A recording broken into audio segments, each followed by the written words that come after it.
Hey guys, MЛJOR here, back with more Black Ops Cold War content, and today we're going to be doing another DMR loadout, this time for the DMR 14. But before we start, thank you.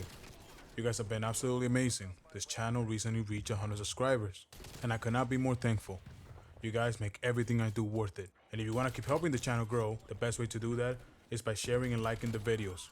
Also, if you're part of that 75% that's not subscribed yet, what are you waiting for? Hit the subscribe button and turn your notifications on, as I have more Black Ops Cold War content coming in the days ahead. Let's get into the video. I want to make a habit to show you guys my work. As of the making of this video, I have just a little over 1100 confirmed kills with the DMR 14, double of what the sharpshooter badge requires. A DMR 14 is maxed out. Reaching those 55 levels will earn you the marksman badge. And third, all camo challenges completed, getting the expert badge. These three combined will earn you the rank of master for this specific weapon. These are not difficult by any means, but they are sure enough time to get to know the weapon, to make an educated opinion, so I can bring you guys the absolute best setup for your loadouts instead of clickbait. But that's enough talk. Let's get into the loadout. As always, there are three things that I look for in a DMR. That is reliability, accuracy, and speed. But first, we're going to look at the base stats for this weapon. The DMR 14 has a damage profile of 58 and 50. In Black Ops Cold War, all weapons only have 2 damage outputs, as opposed to the 3, 4, and 5 in Modern Warfare. The 58 and the 50 damage profile will make the DMR 14 a 3-shot kill, with a fire rate of 400 rounds per minute. The time to kill for the DMR 14 is 300 milliseconds, but it does have a headshot multiplier of 1.4, bringing the damage up to 8170. This means you'll need at least 2 headshots to reduce the amount of bullets it takes to kill down to 2. The DMR 14 has a maximum effective range of 50.8 meters, dropping off to the second damage value at 62 meters. According to our handling stats, our sprint to fire or sprint out time is 266 milliseconds, and our aim down sight time is 325 milliseconds. I've said this before in my other DMR loadouts, especially the one for the AUG, and that is that the tactical rifles have a slower handling stat than both SMGs and assault rifles. The average SMG will aim down sight in 275 milliseconds, and the average assault rifle does it in 300. So from the start, tactical rifles are a whole 3 frames or 50 milliseconds slower. As always, mission dictates gear. But with the first class setup, I'm going to give you guys the best overall DMR 14 loadout. And for the second one, later down in the video, I'm going to give you my personal double tap DMR 14. First on the list is reliability, and for the first time in this area we have absolutely no problems. In this department, the DMR 14 is and always will be a 3-shot kill to the body, no matter the range. Adding any range increasing barrels is a waste of a good attachment slot. So we are going to be starting off with a 16.3 titanium barrel, offering a massive 21% boost to our fire rate, taking our base fire rate from 400 rounds per minute up to 483 rounds per minute. What this means for our time to kill is that it takes us from the average 300 milliseconds down to a competitive 248 milliseconds. Next up is accuracy. Taking a look at our recoil pattern,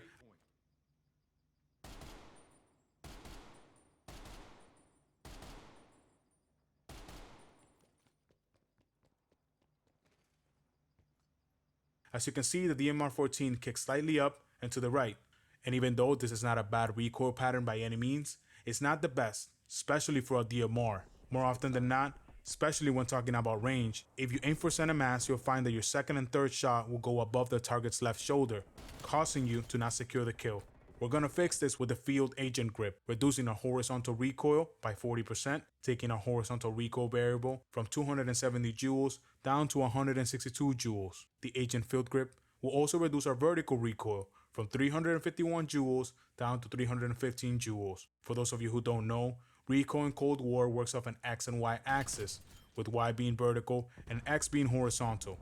The higher the number on the Y axis, the more your gun will kick up. Meanwhile, on the X-axis, if the number is negative, it will kick to the left, and if it's positive, it will kick to the right, with 0 meaning no horizontal recoil. Now for our third attachment, the agency silencer, working double time by reducing our vertical recoil even more, from 315 joules down to 263 joules. Meanwhile suppressing the weapon and keeping us off the radar, so we can operate in silence. One huge drawback with this attachment is the 25% decrease to our muzzle velocity from 700 meters per second down to 525 meters per second. And this is what our new recoil pattern looks like.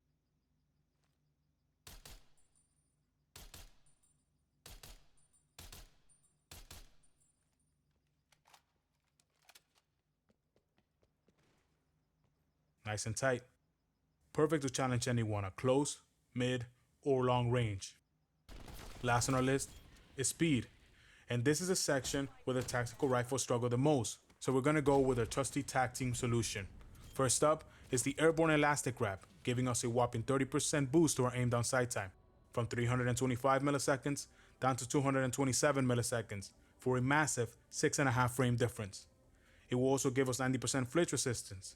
This is irrelevant. Unlike in previous entries into the Call of Duty franchise, Black Ops Cold War doesn't have actual flinch, just some camera shake and some screen effect. Your actual point of aim doesn't move like it did in previous Call of Duties.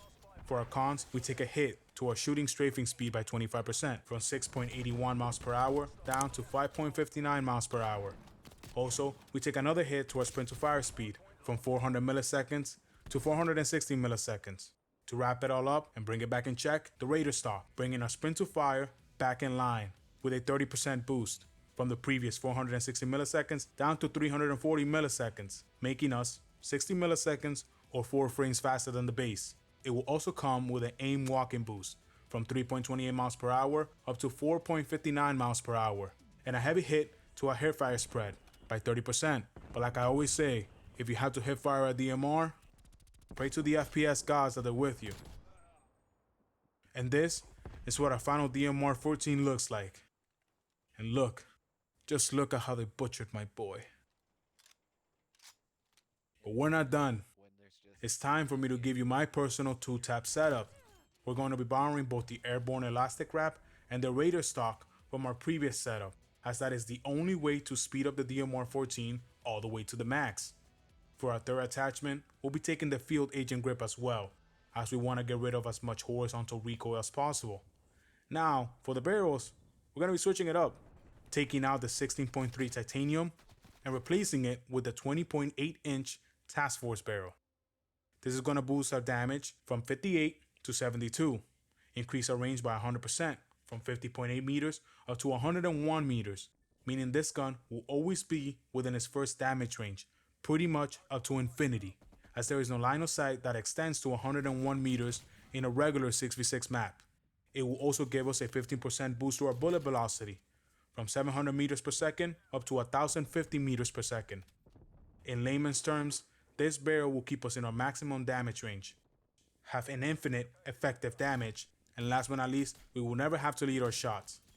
It does come at the price of a 20% decrease to our vertical recoil, from 315 joules up to 386 joules.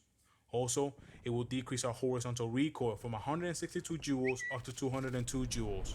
For our last attachment, it's the muzzle brake, reducing the vertical recoil by a measly 10%, bringing it back down to the base value of 351 joules.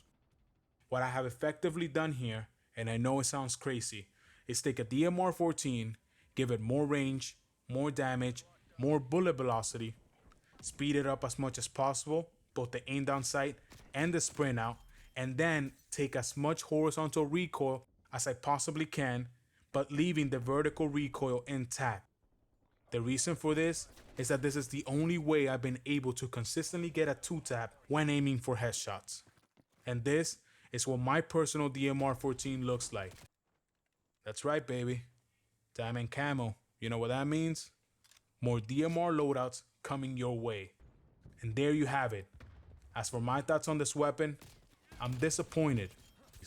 I don't feel control of my double tap at any given time. A lot of people have been asking me if the double tap show is back, and quite honestly, I don't know. This is a temporary solution, but it means that I have to play my ass off just to get consistent double taps.